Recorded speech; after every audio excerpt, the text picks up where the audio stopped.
Today we're going to show you how we freeze dry apples for long-term storage. We were just at an apple festival yesterday. We bought 3 packs of apples that were just picked from the local orchards. We got Stayman's, Granny Smith's, and Fuji's.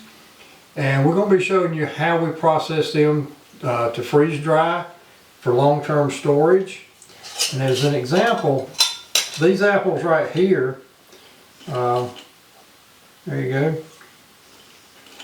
We freeze dried these 2 years ago, and they're still very good.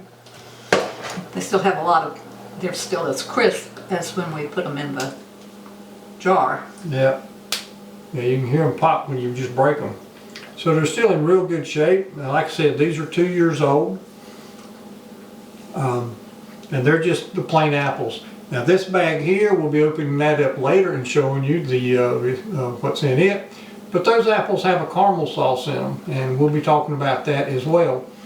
We like the apples with the caramel sauce better for snacking, but the ones without the caramel sauce are better for cooking, but you can use them either way. Welcome to Cooking and Storing with Ann and Wayne. So let's get started processing these apples for storage. At this point we're ready to start slicing our apples, and we've got 2 different slicers I want to show you. This is a little bit older one, a little more traditional style. It slices your apples into 10 little slices. But we've also got this one that cuts into, was it 16 slices. We like it better because the slices are a little bit smaller, and the smaller slices will freeze dry better. It also comes with this nice little guide. I don't know how well you can see this in the camera. Let's see.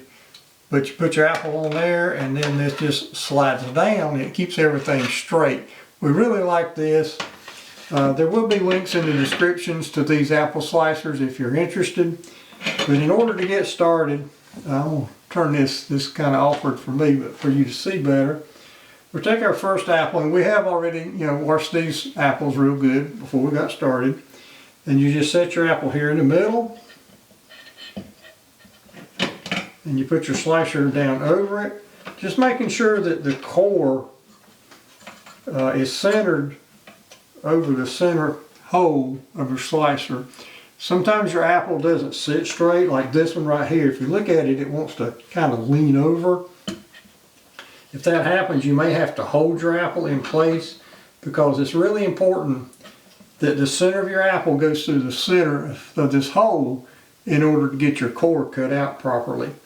Now I'm going to turn this so I can, because this is a little bit hard to push down. You'll need a good steady, sturdy cabinet to work from. And you just kind of seesaw it back and forth a little bit. And it does take a good bit of pressure because you're cutting so many slices all at one time. Now right here, I don't know if you can see this. I'll turn it like this so you can see it. One thing I will warn you about with this particular slicer is when you hit the bottom, sometimes these apple slices will want to jump out, and if you're not careful, they'll end up on the floor. Now those didn't jump out, but sometimes they will. So we got these slices. So those are ready to go on trays. Ann will be doing that here in a jiffy. We got our cookie sheet here underneath, so if we have a lot of juices and stuff, it makes cleanup a lot easier. So when you pull this out, you usually have some little pieces of peeling down here.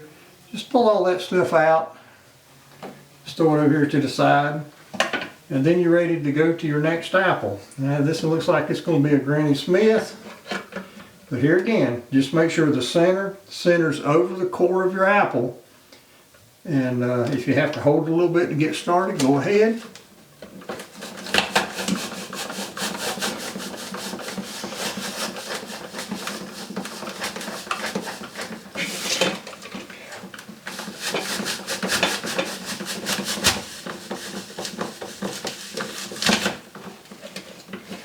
Alright, there we go. And as I said, it does take a fair bit of pressure pushing down on this. If you don't have a lot of strength, you may want to use the other slicer because it is easier. But we like this one because it makes more pieces. So anyway, there's how we slice up our apples. Now Ann's going to show you how we set them into the trays and get them ready for freezing. So now I've gotten 2 trays of our apples ready to go into the freezer, except for spicing them up a little bit. On these I'm going to put just some pure cinnamon powder, just a little dusting.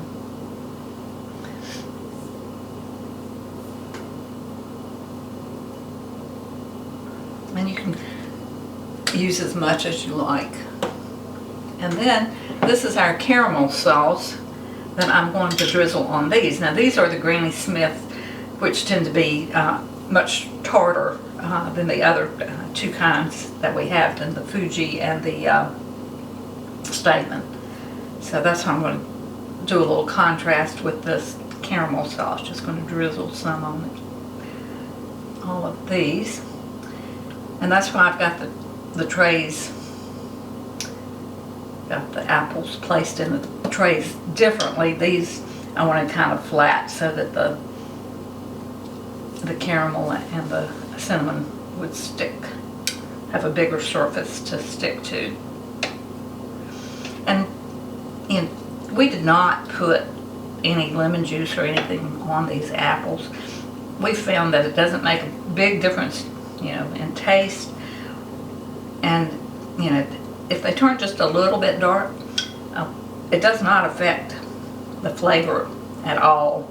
And if you work, you know, fairly rapidly, they're not going to turn brown. These have not started turning at all, and they're ready to go in the freezer.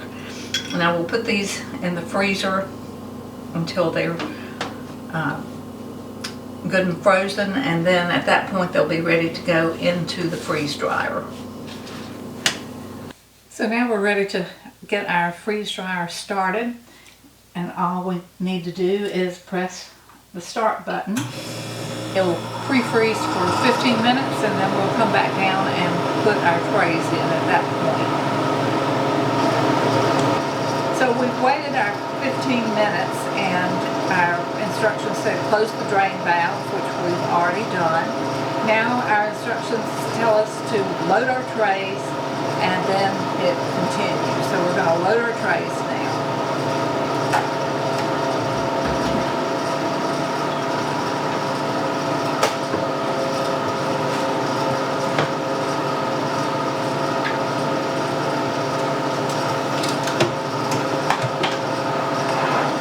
We've had our trays freezing in our deep freeze for a little over 24 hours. And she's struggling because some of our lids don't come off very easy.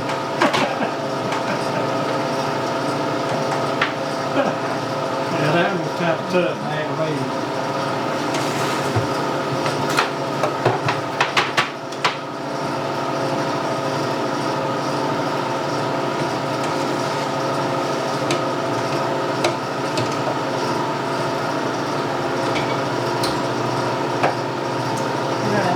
Hit continue now.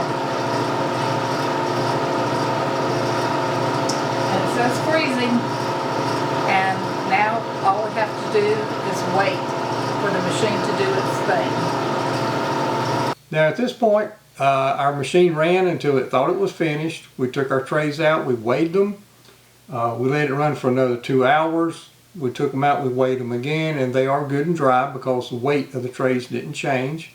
So now we're ready to take our trays out and package our apples up. Okay.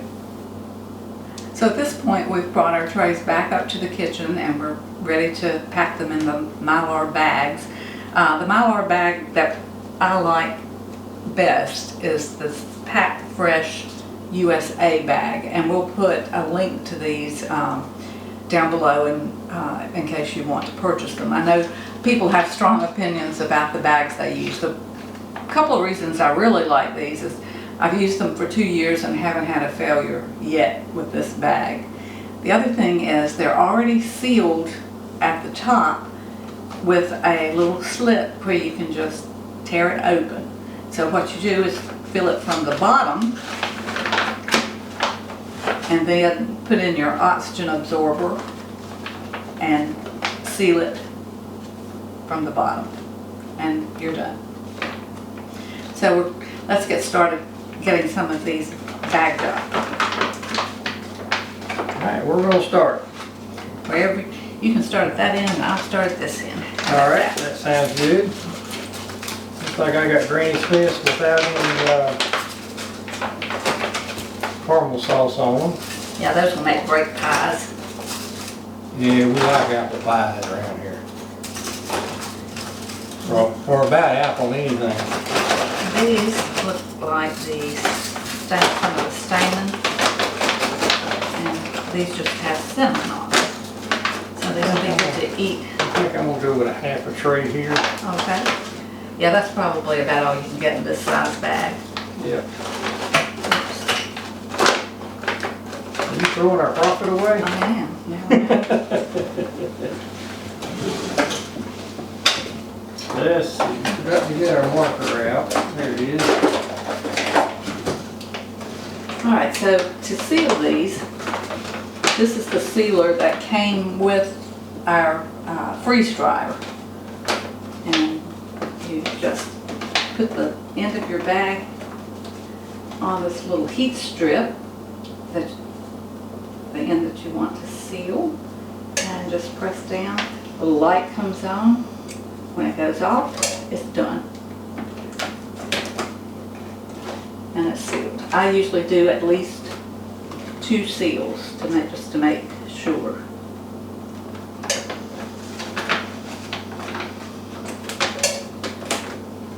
Alright, there's that one, and I'll label this one. This is the Granny Smith. Absorber. This one.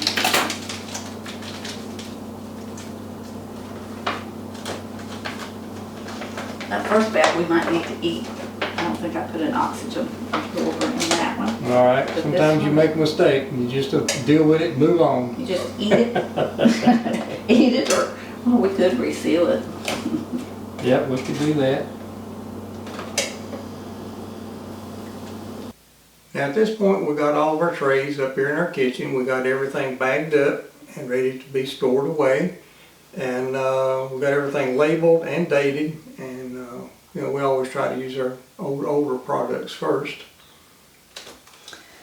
Now we're going to take this bag of caramel apples that we did 2 years ago, open these, and see how well they've held up. The regular apples without the caramel sauce have done really, really well. I'm a little concerned about the butter and the caramel sauce, but we're going to do a taste test and see how well they've done.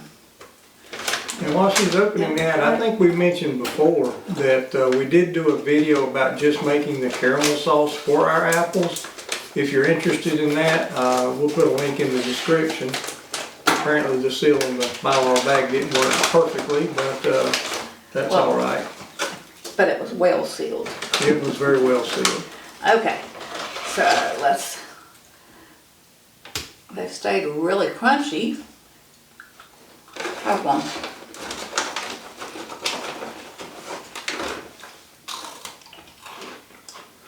Oh, real crunchy. Whoops. I'm trying to lose it. Yep. Now, as a comparison, this is one we saved out from the batch that we just ran. So I'm going to pop that and let you listen to the pop. Hear that? Now this one's 2 years old. Sounds about the same to me. These are just very well preserved. What do you think of the flavor? I think the flavor is very good. I mean, they're 2 years old, but you would never know it.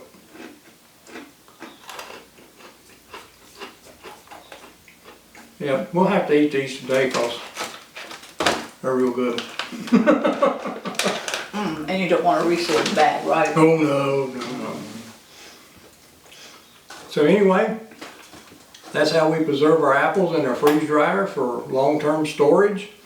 Some of them don't make it long term, some of them do, but obviously the ones that are 2 years old are just as good as the ones that just came out of the freeze dryer, and I just think that's amazing.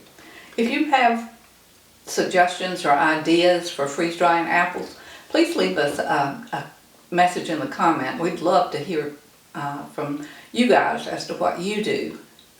Absolutely. Now another thing, we're also going to be doing a video about dehydrating some apples. They're not as good for long-term storage, but for short-term, 6 months, maybe up to a year max. But if you're interested in a dehydrator to dehydrate your apples, we'll be doing a video about that as well. And when we get that done, it's not finished yet. There will be a link in the description that we'll add later. So anyway, that's about it for this. I'd just like to say we really appreciate you visiting Cooking and Storing with Dan and Wayne.